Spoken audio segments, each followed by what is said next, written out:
Seeing as how I may very well be the only 33-year-old actively doing a Goosebumps book podcast every once in a while, it's only right that I grab the disc of Goosebumps on Blu-ray and review it. Now, I do want to say, if you bought this, you probably got a real nice slipcase, but the review copies seem to not come with a slipcase, or at least mine didn't. So that's kind of a bummer. So if you're real bad about wanting slipcases like I am, this one's kind of disappointing not to have that.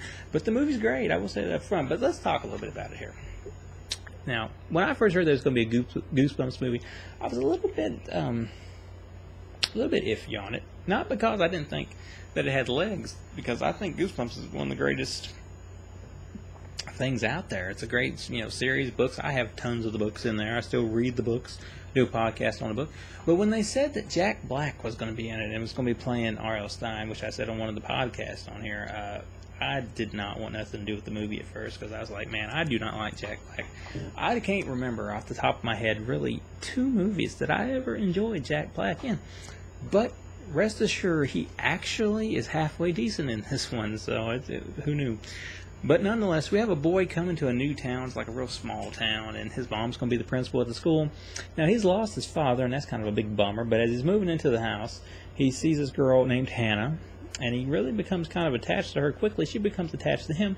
But Jack Black's character, who they don't know was R.L. Stine at first, forbids him to have anything to do with her. And there's like one scene where he hears them arguing, so he calls the cops on them.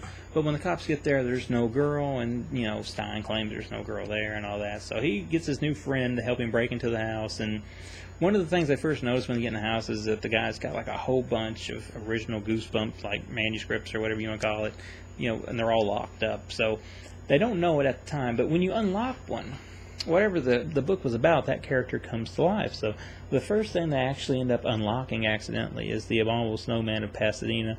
So that's going on, and then, there's a big scuffle with that.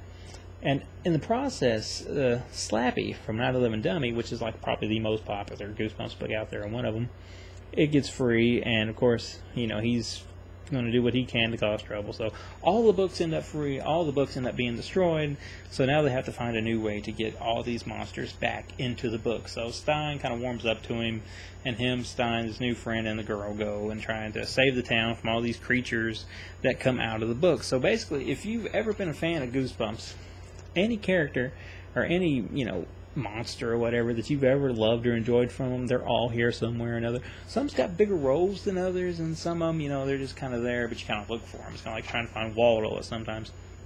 Real fun, family fun, and as a man who hates CGI, I will say that this is one time that CGI really does, help the film, because the snowman looks great, the big giant manises look great, and all the other little creatures you got, they look great, and I can understand why they would use CGI for stuff like that. As long as it's not being used for blood, I'm fine with it. Do whatever you want to do.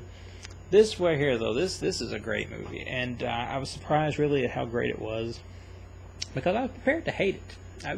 I was more than willing and ready to hate this movie, but I ended up liking it a whole lot. If I was a kid, and if you got kids, and you get something like this, if you haven't already, because I'm a little bit late on reviewing this, you'll probably notice that they will love this. This will be something that you'll probably have to watch 100 times over, because if I was a kid, I can see myself playing this movie over and over and over, as we all did when we were kids and we liked movies. But even as an adult now, I may play this one over and over, and I don't usually go back and rewatch a lot of stuff very often, but this one is really good. And like I said, this is a Sony release, I believe.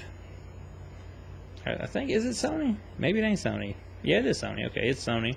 Blu-ray exclusive, so the Blu-ray version only now. If you have this, comes with an alternate opening, alternate ending, deleted scenes, cast blooper reel, all about Slappy, Creaturefied, and casting gallery. So that's really good, fun stuff, there. And then, of course, the DVD, I think, has the beginner's guide to surviving a Goosebumps creature, strange things happening on the set.